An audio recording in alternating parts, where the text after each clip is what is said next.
కంపల్సరిగా మీడియా ముందుకు వచ్చి మాట్లాడాలి.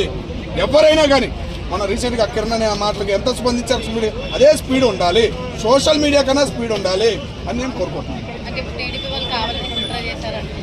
కావాలని చేసింది కుట్ర, కావాలని గొడవలు చేయాలని చేసింది 100% రాంబాబు గారే. ఎందుకు ఆ మాట అంటే ఆయన కారులో ఉన్న వెనకమాలాడు ఉన్న వీడియో రాంబాబు గారు తీసిన బూట్లు వివరంగా వినపడిని. ఆ వీడియో రావటం వల్లే ఆగ్రహం అనేది వచ్చింది. ఎంత మాట అన్నాడమ్మాడు, అట్లాంటి ఏం చేయాలి చెప్పండి. జగన్మోహన్ రెడ్డి గారు కూడా స్పందించరా. ఆ నీచుడు మాట్లాడిన మాటలు, ఇలాంటి బూతుల వల్లే జగన్మోహన్ రెడ్డి గారికి ఇంకా ఇబ్బంది అవుతుంది, ఆయన పార్టీ ఇంకా దిగజారిపోతుందని తెలుస్తుంది ఆయనకు కూడా. అందుకే కామ్గా ఉన్నాడు. ఆయన కూడా మాట్లాడకపోవడం అనేది ఒక హ్యాపీనెస్ అనిపించింది మాకు. అంటే జగన్మోహన్ రెడ్డి గారు అమిత్ షాని కాల్ చేశారు ఈ ఇష్యూ మీద, ఆయన హెల్ప్ తీసుకోవాలి. రాంగ్ ఇన్ఫర్మేషన్ అమ్మా, అది చాలా ఫేక్ రాంగ్ ఇన్ఫర్మేషన్. కావాలని చెప్పేసి ఏదో అంటాం తప్ప జగన్మోహన్ రెడ్డి గారు అంతగా స్పందించాల్సిన అవసరం కూడా లేదు. ఎందుకంటే అది మాట్లాడిన మాటలు క్లారిటీగా ఉన్నాయి. వాళ్ళే పెట్టారు వీడియోలు బయటికి, మరి ఇంకేం మాట్లాడతారు జగన్మోహన్ రెడ్డి గారు అయినా కానీ. ఆయన కారును వాళ్ళ మనుషులే తగలబెట్టారని వీడియో కూడా వచ్చిందమ్మా. పోలీసులు పేర్లు కూడా రాసుకున్నారు. కారు తగలబెట్టింది బయట, ఆ కారు వాళ్ళే తగలబెట్టారు. ఆ వీడియోలు కూడా బయటకు వచ్చినాయి కొన్ని. పోలీసులు ఎవరిని వదిలిపెట్టరమ్మా, తొందరపడినా కానీ వెనకబడినా కానీ. ఏంటంటే అప్పుడు టీడీపీ కార్యక్రమాలను తగలబెట్టి ఏదో తప్పించుకోవడానికి ఉండదు. చంద్రబాబు గారు ఒక రూల్ ఉంది, పోలీసులకు ఒక హక్కు ఉంది, అన్ని రాసుకుంటారు. ఎవరు చేసినా ఏం చేసినా అని అన్ని రాసుకుంటున్నారు, ఎవరిని వదిలిపెట్టరు. ఇప్పట్లో ఆయన బయటికి రాకుండా ఉండటమే మంచిదమ్మా. ఎందుకంటే ఆయన మాట్లాడతా ఉన్నాయి, ఆయన రెచ్చగొట్టే మాట్లాడతా ఉన్నాయి. ఇప్పుడు కటౌట్లో వెళ్ళి కేసు పెట్టు, పోలీసులు ఉన్నారు కదా, పోలీసులు ఉండే సంస్థలు ఉండే ఎన్నో ఉన్నాయి. నువ్వు అక్కడికి వెళ్ళి పట్టాడు రా, 24 గంటల్లో తీసేయిపోతా, అది చేస్తా.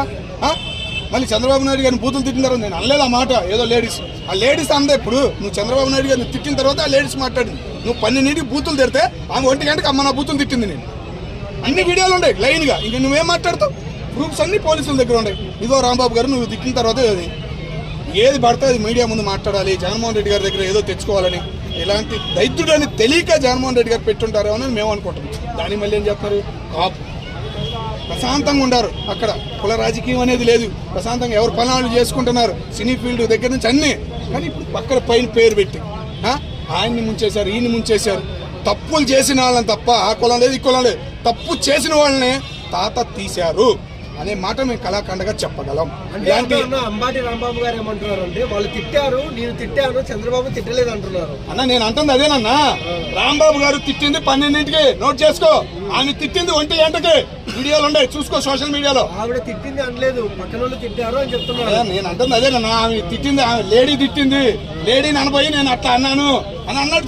ఆయన కారులో ఉన్న వీడియో మొత్తం బయటకు వచ్చింది కదన్నా. ఆయన డ్రైవరే ఎవడో సోషల్ మీడియాలో పెట్టాడు. మరి ఇంకేంది ఉదాహరణ నీకు?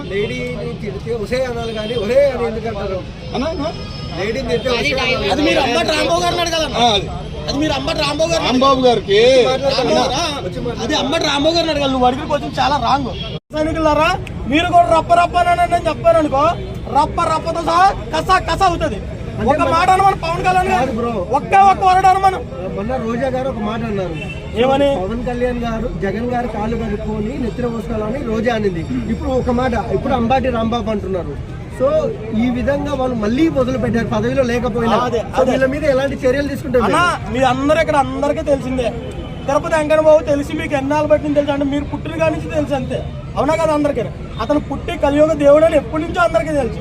అటువంటిది లడ్డూ కల్తీ జరిగింది. సిద్ధి ఏమనిచ్చింది? లడ్డూ కల్తీ జరిగింది, నెయ్యే కాదన్నది. ఇప్పుడు నెయ్యి కాదు, నేనే ఉన్నాను. ఇప్పుడు ఒక పరసరు ఉన్నాడు, నిన్ను లడ్డూ కాకుండా నెయ్యి నుంచి తయారవ్వాలి లడ్డూ నువ్వు తింటావా, నెయ్యి కాదు లడ్డూ తింటావా నువ్వు? ఇప్పుడు ఒక అమ్మకి అబ్బగా పుడతాడు మనిషి అని తిడతారు, 10 మందికి పుడతాడు ఏమంటారు కదా? ఇది సేమ్ అంతే. నువ్వు దానికి యాక్సెప్ట్ చేస్తా, నేను లడ్డూ కల్తీ అవ్వలేదు నేను యాక్సెప్ట్ చేస్తాను. సిట్ ఏం చెప్పింది? లడ్డూ కల్తీ జరిగింది, 10% బిలో ఉంటే జంతువుకో తెలియదు అన్నది. తర్వాత ఏం చెప్పింది?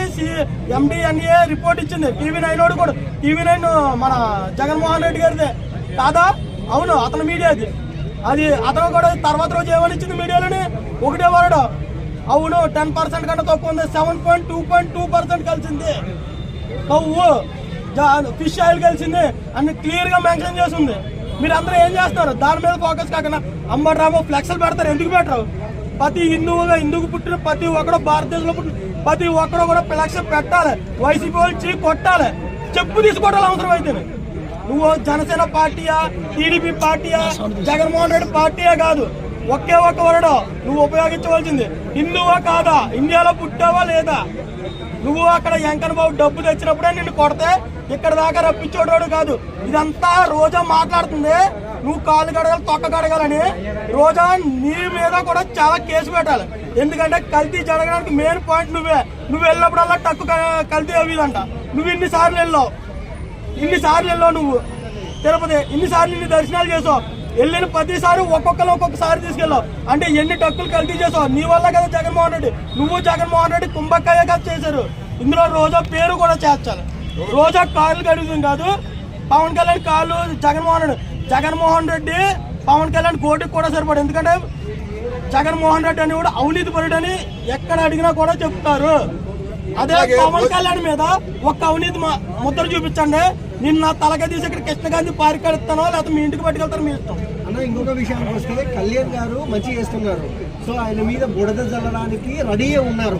అంటే ఆయన ఒక మాట మాట్లాడితే 100 మాటలు మాట్లాడతారు ఆపోజిట్ వాళ్ళు. దానికి ఏమన్నా మీకు అదే చెప్తానన్నా. ఇప్పుడు చెట్టుకి పళ్ళు కాస్తాయి, ఎండాకాలం మామిడికాయలు వస్తున్నాయి. మీ ఇంటికాడ చెట్టు ఉంటుంది, ఆ చెట్టు కింద మీ ఇల్లు ఉంది, అక్కడ పెంకుటిల్లు ఉంటుంది. అప్పుడు రాళ్ళు వేస్తే ఏమవుతుంది, నీ ఇల్లు పాడవుతుంది, ఇక్కడ మామిడి చెట్టుకి దెబ్బ తగులుతుంది. సేమ్ అదే దృష్టి పెట్టుకోండి.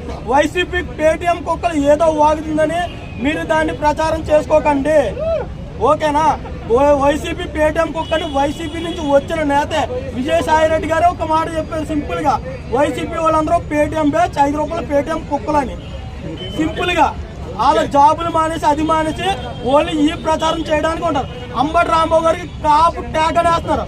ఆడు నిజంగా కాపులు వంశంలో పుట్టాక మేము సిగ్గుచేటుగా తలాలు తీసుకుంటాం, మేము కాపులమే. అటువంటి వాళ్ళందరూ కూడా కాపులు అని చెప్పుకుని ట్యాగ్ వేసుకుని ఒక్క రాజకీయాల్లో పలుకుబడి చేస్తారు. వంగవీటి మోహన్ రంగతో పోలుస్తారు వైసీపీ పేటీఎం కుక్కలు. మీరు అంబటి రాంబాబుని కానీ వంగవీటి మోహన్ రంగతో కానీ పోల్చిన ప్రతి ఒక్కరు ఒక అమ్మకి అబ్బకి పుట్టినోడు కాదు. వెళ్ళి మీ అమ్మని మీ బాబుని అడగండి ఎంత మందికి పుట్టారో. లాస్ట్ క్వశ్చన్, మీ ఒపీనియన్ ప్రకారం the best party in AP ఏది అంటే ఎవరి పేరు చెప్తారు? పార్టీ అది ఇదని కాదు. ఇప్పుడు పొలిటికల్ కింగ్ గా ఉన్నది, కింగ్ మేకర్ అయింది కూడా ఓన్లీ ఆల్ ఓవర్ ఇండియాలో only one Pawan Kalyan. Janasena party మీరు ఏమన్నా అనుకోండి, 5 రాష్ట్రాలకు వెళ్ళి వచ్చాడు, 5 అవతారాలు ఎత్తాడు. కలియుగ రాముడు, కృష్ణుడు ఇలా 10 అవతారాలు అలాగో ఒక పవన్ కళ్యాణ్ ఆంధ్రాలో పుట్టి ఒక సినిమా వర్గం నుంచి వచ్చి ఇప్పుడు పొలిటికల్ లో ఇండియాలో ప్రతి రాష్ట్రంలో అవతారం ఎత్తుతున్నాడు. ఒక్కసారి ఫస్ట్ లో జనసేన జెండా ఎక్కడ కాదు, ఊరు వాడా కాదు, ఎప్పటికన్నా ఢిల్లీ కోటలో కూడా జనసేన జెండా ఎగరేస్తానని సవాల్ చేశాడు పవన్ కళ్యాణ్ గారు. ఆ సవాల్కి దగ్గరలో ఉన్నాం, మీరు ఎవ్వరూ కంగారు పడద్దు. కానీ వైసీపీ పేటీఎం కుక్క చెప్తున్నాను, ప్రతి ఒక్కరు పవన్ కళ్యాణ్ మాట్లాడే ముందు ఆ పోస్ట్ ఈ పోస్ట్ పెట్టినప్పుడు చాలా జాగ్రత్తగా అని చూసి పెట్టండి. ఎందుకంటే ఒక జనసేన నాయకుడు కానీ, ఒక కార్యకర్త కానీ, ఒక అభిమాని కానీ మాట్లాడారంటే గనక దాంట్లో వెనక ఎంతో కొంత నిజం ఉంటేనే వస్తే మాట్లాడతారు, లేదంటే మాట్లాడరు. మీలాగా 5 రూపాయలు పేటీఎం కోసం వచ్చేటోళ్ళు జన సైనికులు కాదు. మేము 10 సంవత్సరాలే కాదు, 11 సంవత్సరాలే కాదు, సొంత డబ్బు పెట్టుకొని పార్టీని నడిపించుకునేటోళ్ళు. మీకులాగా తండ్రి శవం మీద, బాబాయ్ శవాల మీద, అలాగని తల్లి చెల్లి ఆస్తుల మీద, ఈట్ల మీద, లోట్ల మీద, ఎక్కపాపుల మీద, ఎలకల పడతం మీద, ప్యాలెస్ల మీద, హాస్పిటల్ మీద, ఈ అన్నిటి మీద తిన్న డబ్బుతో మేము పార్టీలు నడుపుతలేదు. సొంత డబ్బుతో కష్టపడి కూలీ అంటారు కదా, మేము కూలీలమే కష్టపడి పని చేసి చెమటూర్చి సంపాదించి కూలీలమే కాలరెగరేసుకొని చెప్తాం. మీకులాగా 5 రూపాయలు పేటీఎం కుక్కలం కాదు, అచ్చు కుక్కలం అయితే అస్సలే కాదు. ఇంకొక మాట, సో ఇప్పుడు జనసేనలో మనం చూసుకున్నట్లయితే రైల్వే కోడూరులో ఎమ్మెల్యే గారిని మనం చూసాము. ఒక ఇష్యూలో చాలా ఇబ్బంది అంటే సస్పెండ్ అయ్యారు. సో కళ్యాణ్ గారిని ఎక్కడ క్వశ్చన్ అడిగితే చెప్పలేకపోయారు కాదు, సస్పెండ్ చేసింది ఎవరు? కళ్యాణ్. మరి ఇంకేం సమాధానం చెప్పాలి? నీకు సింపుల్ గా ట్యాగ్ అని చెప్పారు, సస్పెండ్ చేయడం చూసుకెళ్ళండి. ఇప్పుడు ఆమె నిజంగా గనక తప్పు చేశారు, శ్రీనాథ్ గారు తప్పు చేశారు, ఆమె ఎందుకు నిలబడలేదు? నాన్ బెయిలబుల్ అరెస్ట్ వచ్చింది ఆమెకి, ఎందుకు వచ్చింది? ఫేక్ వీడియోలు ఇప్పుడు ఏఐలో పెడితే నేను చిన్న పిల్లాడు కూడా ఉక్కు స్టాప్ వేస్తున్నాడు ఇప్పుడు ఏఐలోని. అటువంటి వీడియోలు ఎన్ని చేయలేము, ఎడిటింగ్ ఇప్పుడైతే ఏఐ వచ్చి ప్రతి ఒక్కరు చేస్తున్నారు. ఇన్నాళ్ళు ఏఐ రాకముందు కూడా ఇటువంటి ఎడిటింగ్లు ఎన్నో చేసి పెట్టారు లేదా? చాలా మంది ఎందుకన్నా వాళ్ళ మీద వీళ్ళ మీద జనసేన ఉన్న నాయకుడు అధినేత పవన్ కళ్యాణ్ గారి మీద శ్రీరెడ్డి గారు ముసుకెళ్ళిపోతున్నారు. శ్రీరెడ్డి గారు సింపుల్ స్టేట్మెంట్ ఇచ్చారు, అప్పుడు నన్ను బలి చేశారు, ఇప్పుడు ఈమెను బలి చేస్తున్నారు. చక్కగా గవర్నమెంట్ ఉద్యోగం చేసుకోక నీకు ఎందుకమ్మా ఈ బాధ అని చెప్పింది శ్రీరెడ్డి గారు. చిన్న స్టేట్మెంట్ ట్విట్టర్లో పెట్టింది. కాబట్టి శ్రీరెడ్డి అకౌంట్ ఓపెన్ చేసి చూసుకోండి. కొంతమంది ఏమంటారంటే జనసేన